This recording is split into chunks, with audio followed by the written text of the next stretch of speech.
Hello students, पिछले video में हम लोगों ने यहाँ तक एक्सप्लेनेशन किया था। अभी आगे हम लोग नेक्स्ट करते हैं। देखिए चलो। कुछ देर बाद शीला मौसी बोली, अच्छा बच्चों अब धमा चौकड़ी बंद करो। कुछ देर के बाद शीला मौसी आए और उन्होंने कहा कि चलो बच्चों अब धमा चौकड़ी बंद करो, सबका खाना लग गया, आओ जल्दी से खाना खा लो। सब खाने की मेज़ पर पहुंच गए। सब खाने की मेज़ पर यानी खाने की टेबल पर पहुंच गए। इस बीच बबलू को बहुत ज़ोरों से प्यास लग गई थी। और इस बीच में क्या हो गया, बबलू को बहुत ज़ोर से प्यास लग गई थी। मगर शायद पानी न होने से सभी के ग्लास आधे ही भरे हुए थे। लेकिन पानी न होने के वजह से सभी के जो पानी के ग्लास थे वो आधे ही भरे हुए थे। बबलू एक घूंट में ही सारा पानी गटक गया, पर इससे उसकी प्यास नहीं बुझी। बबलू पूरा पानी एक घूंट में ही गटक गया, लेकिन फिर भी उसकी प्यास नहीं बुझी।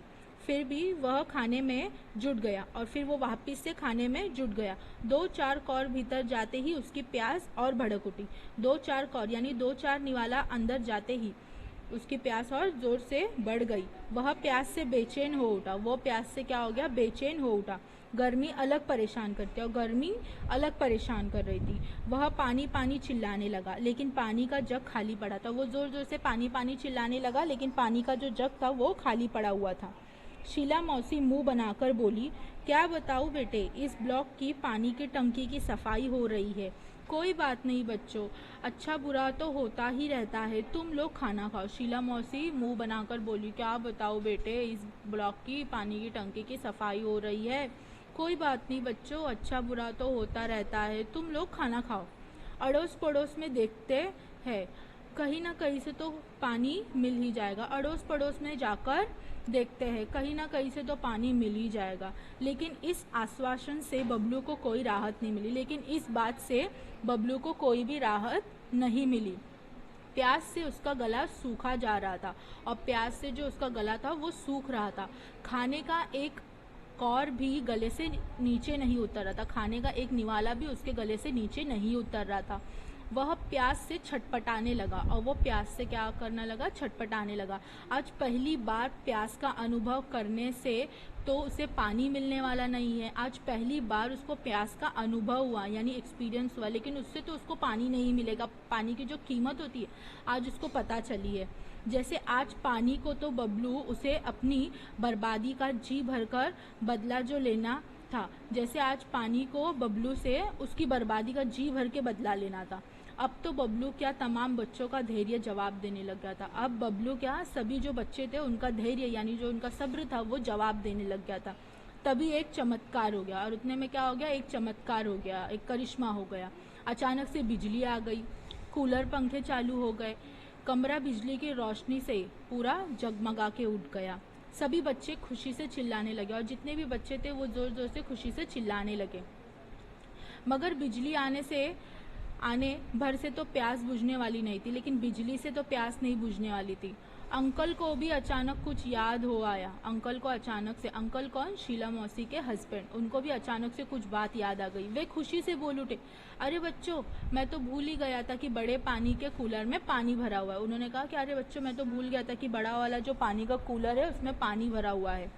अगले ही पल वहाँ का दृश्य बदल गया। अगले ही पल वहाँ का दृश्य यानी नज़ारा बदल गया। कमरा ठंडी हवा से भर उठा। बच्चे बड़े सब ठंडे पानी के साथ चटपटे भोजन का स्वाद ले रहे थे। बबलू की तो बांगे खिल उठी और बबलू की तो बांगे खिल उठी। चलने से पहले शीला मौसी और माँ एक दूसरे को देखकर कुछ मुस्कुराए।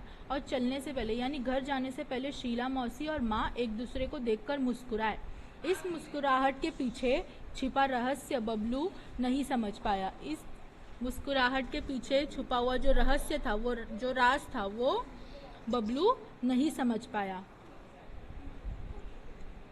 घर पहुंचने पर माँ को बबलू किसी सोच में डूबा दिखाई पड़ा। घर आने के बाद माँ को जो बबलू था वो किसी सोच में डूबा दिखाई पड़ा। बबलू कुछ बोला नहीं।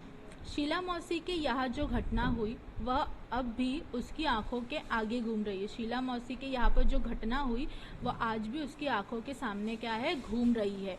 अपने आंगन की गौरैया की प्यास से खुली चोच, बाहर सड़क की नाली में जीभ निकालने हाफता टॉमी, शीला मौसी के यहाँ प्यास से सूखता उसका गला, पंखा कूलर ज़रा देर के लिए बंद रहने पर बहता पसीना, बहुत कुछ नहीं, अब ऐसा कुछ भी नहीं करेंगे। ये सब मतलब जो चीज़ें थी वो बबलू की आंखों के सामने ही घूम रही थी। माँ, कल से मुझे आंगन में किसी बर्तन में पानी भरकर रखना है। उसने क्या कहा, बबलू ने माँ को, माँ मुझे कल से आंगन में किसी बर्तन में पानी भरकर रखना है। माँ हंसकर बोली, तेरे कारण पानी बर्बाद होने से बचे तब रखूंगी ना। तो माँ ने क्या कहा कि अगर तुम पानी बचाओगे या तुम्हारे कारण जो पानी बर्बाद होता है वो बचेगा, तभी तो मैं बर्तन में पानी भरकर रखूंगी।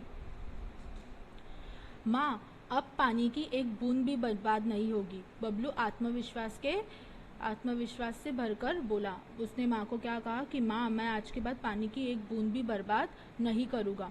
मगर बबलू कभी यह नहीं जान पाया कि शीला मौसी के यहाँ जन्मदिन की पार्टी में जो कुछ हुआ वह एक नाटक था मात्र।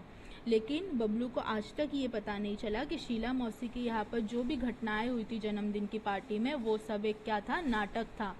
उसे सबक सिखाने के लिए माँ ने चलने से पहले शीला मौसी को फ़ोन पर बबलू की इस आदत के बारे में बता दिया था। उसे सबक सिखाने के लिए माँ ने शीला मौसी के यहाँ पर जाने से पहले ही शीला मौसी को फ़ोन पर बबलू की इस आदत के बारे में बता दिया था। शीला मौसी ने भी कुछ करने का भरोसा दिया था। शीला मौसी ने भी कुछ करने का यानी कोई उपाय सुझाने का भरोसा दिया था। उन्होंने यही नाटक किया जो कि पूरी तरह कामयाब रहा। उन्होंने यह नाटक किया जो पूरी तरीके से क्या रहा, कामयाब रहा। अब तो बबलू खुद भी अपने दोस्तों को समझाता है कि पानी और बिजली अनमोल है, इन्हें भविष्य के लिए बचाकर रखो।